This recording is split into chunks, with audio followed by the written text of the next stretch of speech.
கிறிஸ்துவில் பிரியமான தேவனுடைய பிள்ளைகளே, ஆண்டவராக இயேசு கிறிஸ்துவின் நாமத்திலே உங்கள் யாவரையும் வாழ்த்தி ஆசீர்வதிக்கிறேன். இந்த நாளுக்கென்று தேவன் நமக்கு அருளி இருக்கும் ஜீவ வார்த்தை லூக்கா எழுதின சுவிசேஷம் 19ஆம் அதிகாரம் 9வது வசனத்தில் இருக்கிறது. இயேசு அவனை நோக்கி, இன்றைக்கு இந்த வீட்டுக்கு ரட்சிப்பு வந்தது, இவனும் ஆபிரகாமுக்கு குமாரனாய் இருக்கிறானே. என்னை கேட்கிற தேவனுடைய பிள்ளைகளே, இந்த நாளிலே தேவன் தம்முடைய ஞானத்தை கொண்டு உங்கள் வாழ்க்கையிலே சரியான காரியங்களையும் சரியான நபர்களையும் இணைக்கும் ஒரு நாளாய் இருக்கிறது. God is a God of right connections and He is going to do the right connections in your life this day. என்னை கேட்கும் தேவனுடைய பிள்ளைகளே, லூக்கா 18ஆம் அதிகாரத்தின் கடைசி பகுதியிலே ஒரு பார்வையற்ற மனுஷனை, பர்திமேயுவை நாம் பார்க்கிறோம். பர்திமேயு பார்வையற்றவனாய் மாத்திரமல்ல, பரம ஏழையாய் இருக்கிறான், பிச்சை எடுத்து கொண்டிருக்கிறான். ஆனால் 19ஆம் அதிகாரத்திலே அதன் ஆரம்பத்தில் தானே ஒரு மனிதனை பார்க்கிறோம். அவன் பெரிய பணக்காரனாய் இருக்கிறான், சகேயு என்னும் பெயரை உடையவனாய் இருக்கிறான். இரண்டு பேரையும் ஆண்டவர் இணைத்தார். பர்திமேயு பார்வை அடைய விரும்பினான், சகேயுவோ இயேசுவை பார்க்க வகை தேடினான். இருவருக்குள்ளும் ஒரே ஆசை, இயேசுவை பார்க்க வேண்டும் என்றிருந்தது. பார்வை அடைந்த பர்திமேயுவை குறித்து வேதம் என்ன சொல்லுகிறது என்று கவனித்து பார்த்தால், லூக்கா 18ஆம் அதிகாரம் 43ஆம் வசனத்திலே, அதாவது 18ஆம் அதிகாரத்தின் கடைசி வசனத்திலே, அவன் தேவனை மகிமைப்படுத்திக் கொண்டே இயேசுவுக்கு பின் சென்றான் என்று எழுதியிருக்கிறது. எரிகோவுக்கு போகிற வழியிலே ஒரு அற்புதம் நடந்து அந்த பார்வையற்ற பர்திமேயு, பரம ஏழையாயிருக்கிற அந்த பர்திமேயு, பிச்சை எடுத்துக் கொண்டிருக்கிற பர்திமேயு பார்வை அடைந்து இயேசுவை கண்டுகொண்டு கழிகூர்ந்த இருதயத்தோட தேவனை மகிமைப்படுத்திக் கொண்டு இயேசுக்கு பின் சென்று போகிறான். அவர்கள் அடுத்து செல்கிற இடம்தான் சகேயுவை ஆண்டவர் அழைக்கும் இடமாயிருக்கிறது.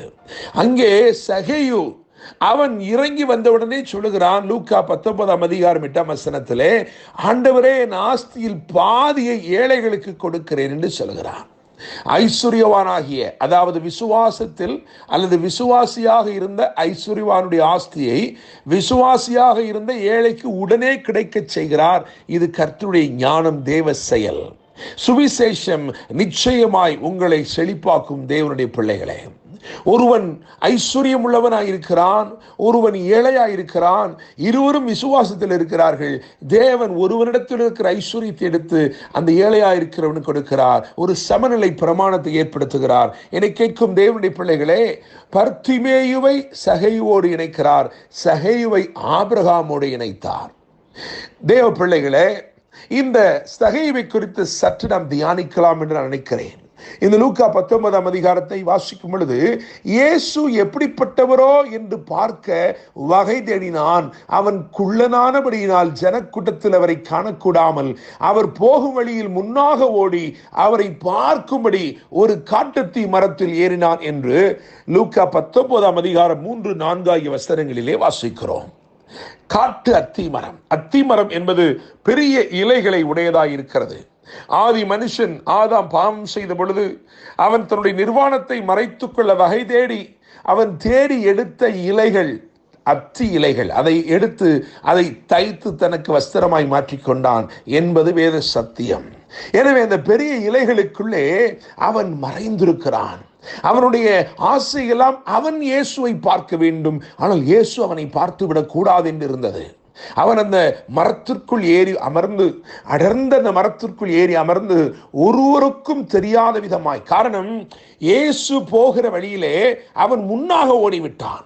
இயேசு வரும்பொழுது திரளான ஜனங்கள் வருவார்கள் என்பது உண்மைதான். ஆனால் ஒருவருடைய கண்களுக்கும் தென்படாமல் அவன் வேகமாய் முன்னே ஓடி போய் அவன் அந்த மரத்திலே ஏறி அந்த இலைகளுக்குள்ளே மறைத்து கொண்டான் தன்னை. என கேட்கிற தேவனுடைய பிள்ளைகளே, ஆண்டவர் இயேசுவோ அருகிலே வந்து அவன் மேல் ஆசை கொண்டவராய் நின்று அவனை பார்த்து, அண்ணாந்து பார்த்து, சகேயுவே என்று அவனுடைய பெயரை சொல்லி கூப்பிட்டார். அதிர்ந்து போனான். அநேக ஆஸ்திகள் இருந்த போதிலும் அவனுடைய வாழ்க்கையில ஏதோ இனம் புரியாத ஒரு வெற்றிடம் இருந்தது. எல்லாம் இருந்தது, ஆனால் உண்மையான மகிழ்ச்சி இல்லை, உண்மையான சந்தோஷம் இல்லை. தன் பேரை இயேசு அழைத்த உடனே அவன் அப்படியே அங்கிருந்து பார்க்கிறான். இயேசு அவனை பார்த்து சொன்னான், நீ உடனே இறங்கி வா, நீ சீக்கிரமா இறங்கி வா, நான் உன் வீட்டிலே தங்க வேண்டும் என்றார். 6வது வசனத்தில் எழுதியிருக்கிறது, அவன் சீக்கிரமா இறங்கி சந்தோஷத்தோட அவரை அழைத்து கொண்டு போனான். என கேட்கிற தேவனுடைய பிள்ளைகளே, ஆண்டவர் உங்கள் மேல் கரிசனை உள்ளவராய், உங்களை கண்ணோக்கி பார்க்கிறவராய் இருக்கிறார். நீங்கள் மறைந்திருக்கிற எந்த இடத்திலும் இயேசு உங்களை தேடி வருகிறவராய் இருக்கிறார். அவர் உங்களை பெயர் சொல்லி அழைத்து உங்களை அறிந்திருக்கிறவராய் இருக்கிறார். அவர் உங்கள் வீட்டிலே தங்க வேண்டும் என்று விரும்புகிறார். இயேசு இறங்கி வந்த சகையை பார்த்து சொன்னார், இன்றைக்கு இந்த வீட்டுக்கு ரட்சிப்பு வந்தது என்று சொன்னார். மாத்திரமல்ல, இவனும் ஆபிரகாமுக்கு குமாரனாய் இருக்கிறானே. பார்வையற்ற பரமேழையாயிருந்த பர்திமேயுவை இங்கே சகையோடு இணைத்தார். ஆனால் சகையுவை ஆபிரகாமோடு இணைக்கிறதை பார்க்கிறோம். என கேட்கிற தேவனுடைய பிள்ளைகளே, அவர் இன்னும் உன்னை ஆஸ்தி உள்ளவனாய் மாற்ற விரும்புகிறார். இன்னும் உன்னை அலங்கரிக்க விரும்புகிறார். இன்னும் உன்னை ஆசீர்வதிக்க விரும்புகிறார். ஆபிரகாமுடைய ஆசீர்வாதம், அதிலே 3 காரியங்கள் பிரதானமாக இருக்கிறது. ஒன்று, இன்டிமசி வித் காட், தேவனோடு நெருங்கின ஒரு உறவு. அவன் அவரை சிநேகிதர் என்று சொல்லி, ஆண்டவர் அவனை சிநேகிதன் என்று அழைக்கிறார். அப்படிப்பட்ட ஒரு சிநேகிதனாக இருக்கக்கூடிய ஒரு பாக்கியத்தை பெற்றிருந்தான். அடுத்தபடியாக இம்ப்ரெசிவ் நேம், அவனுடைய பெயர் பெருமைப்படுத்தப்பட்ட பெயராக இருந்தது. கர்த்தரே அதை செய்தார். 3வது முக்கியத்துவம் வாய்ந்த ஆசீர்வாதம், இன்க்ரீஸ் இன் எவரிதிங், அவனுடையவைகள் எல்லாம் பெருகினது. ஒரே ஒரு குமாரன், அந்த குமாரனை கர்த்தருக்கு ஒப்புக் கொடுத்தபடியினால் அவன் ஒரு தேசமாய் மாறினான். என கேட்கிற தேவனுடைய பிள்ளைகளே, ஆண்டவர் பர்திமேயுவை சகையோடு இணைத்தார், சகைவை ஆபிரகாமின் ஆசீர்வாதங்களோடு இணைத்தார். இன்றைக்கு உங்களையும் உங்கள் வாழ்க்கையிலையும் சரியான இணைப்புகளை தேவன் கொண்டு வர விரும்புகிறார்.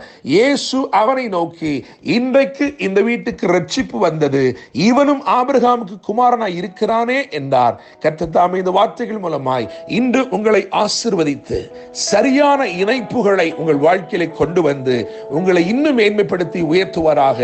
என்றும் அன்புடன் pastor Daniel Moses. God bless you.